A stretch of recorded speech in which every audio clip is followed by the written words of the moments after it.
What's up and welcome back to my YouTube channel. I'm Austin Hancock. Today we're going to talk about construction on investment properties. Specifically, we're talking about single family.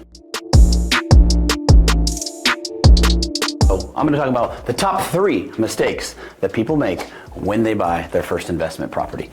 If you don't already know, I'm Austin Hancock. I was a new construction builder. So I mean, build big houses, custom, one-off homes. And I know you're probably like, there's no way this guy completely tatted out was building high-end custom homes in the Midwest. Well, I was, and didn't necessarily have my neck tatted out at the time.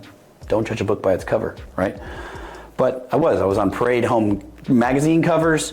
I was building CFOs, CEOs, doctors, surgeons, attorneys, all sorts of people's houses. And you know what? I had a lot of fun with the design process, building it from the ground up, hiring architects to come in, hiring designers, working with them, seeing it come to fruition, herding cats, meaning subcontractors, and making these dreams come true. But it was extremely stressful due to the fact that it's emotional. It's very emotional. And that's going to go hand in hand with our very first lesson. So number 1, do not get emotionally attached to your investment, right? If you have a property and you're looking to do a fix and flip, you need to gauge the caliber of homes that have been flipped in that area and base some of your numbers on that, right? You can only go off of the past data. So if these properties have sold in the last 3, 6, 8, 9, 10 months, then you kind of get a good idea of what they did to rehab those properties in order to get them to the price point that they sold at.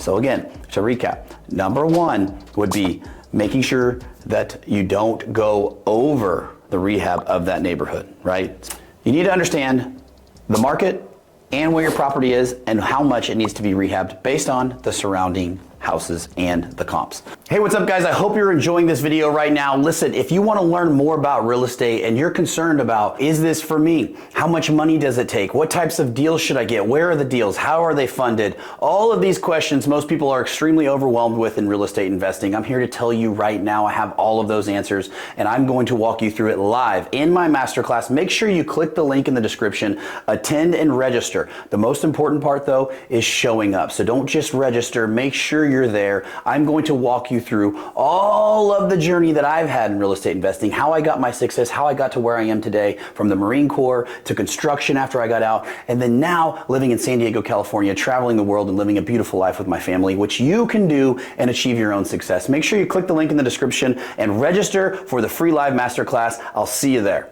Now, let's dive into number 2. And this is something I made a big mistake when I came from new construction because I had all of these trades, all of these connections. I had so many people in my wardrobe, repertoire, and cell phone that I could call upon that were very skilled. I mean, we're talking custom cabinets, people that would install extremely expensive and high-end products into high-end homes.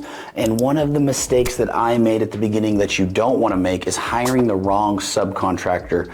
Because when you hire somebody for a high-end house, they're going to charge a lot more. And they're probably worth a lot more because it's a lot more work.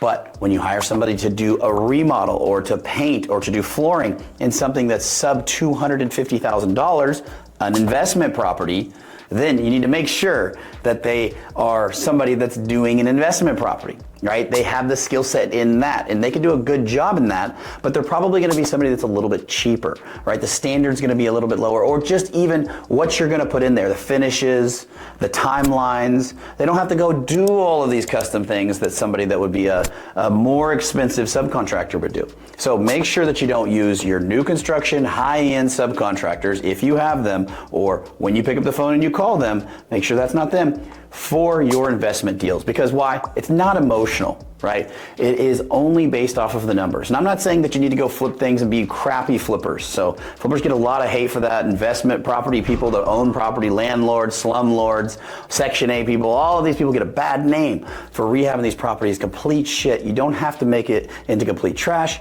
But what you do have to do is you do have to hire people that meet that quality of that house, of that neighborhood, so that you can stay on budget and do this without worrying about the emotions of the property, okay?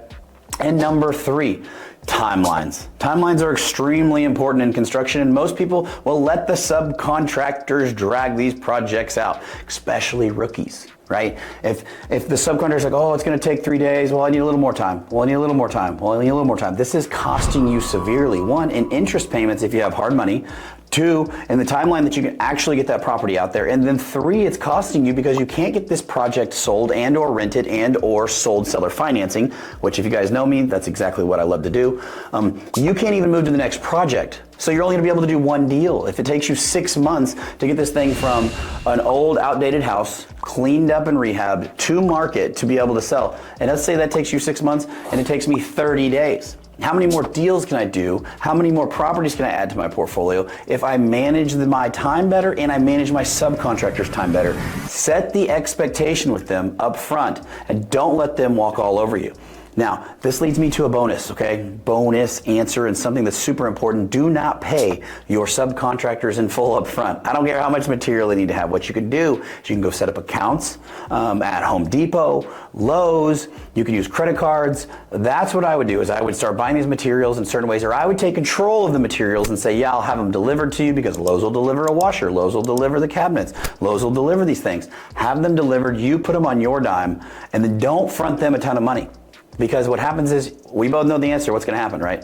So what happens is they run off with the check, or they now have the majority of the money, and let's say they're only 50% done with the project, but they're 80% paid. How hard is it gonna be to get them to come back and to finish this project? It's gonna be super hard. Even if you love Hector, even if you love James, even if you love Gary, doesn't matter. They're still chasing the next thing because they had to pay their guys. They don't run their businesses as well. It's unfortunate, but it's reality. So let's be real. So what you need to do is you say, hey, look, especially if you're doing draws, right? Let's say if you do hard money or you have a bank and you're getting draws from the bank, meaning you're getting paid from the bank to pay your subcontractors. What you need to do is have a conversation in advance and say, this is how we're gonna do things. This is how I do it. So if you need to get paid, then I'll pay you X after every X is done, right? So if painting's done and you're at 30%, I'll pay you 30%. If you're done 50%, then I'll pay you 50%. Or if you're somebody that has, a good contractor, a good tradesman that's still not charging astronomical numbers, you can say, hey, look, once you're completed, I'll pay you. I mean, if it's a $5,000, $10,000 paint job on these types of properties, we're not talking a 7-figure paint job, right? So this isn't the high-end homes I used to build. So make sure you don't pay your subcontractors in advance. I've told friends this in person, and I've told them right to their face like I'm talking to you right now, and they'll still do it. Why? Because he's like, hey man, I really need to get that check. I got to pay my guys. Any way I can get that $10,000 this Friday, come pick it up, or I'll swing by your house. I'll do whatever, man. I just really tight on money right now. I have multiple projects going. Hold the line. Don't do it. Trust me. Guys, if you got value out of this YouTube video, make sure you go and check out one of my most important videos, which is, boom, mindset. Because a successful mindset is extremely important to being successful. Most people don't really have any money objections. They don't have any money problems. What they have is a mindset problem. The difference in somebody that's successful and lives their life, and I'm not talking billionaires or even more money makes you more money. I'm talking about people that see life through a different lens, right? The concept of optimism, the concept of it's possible for me.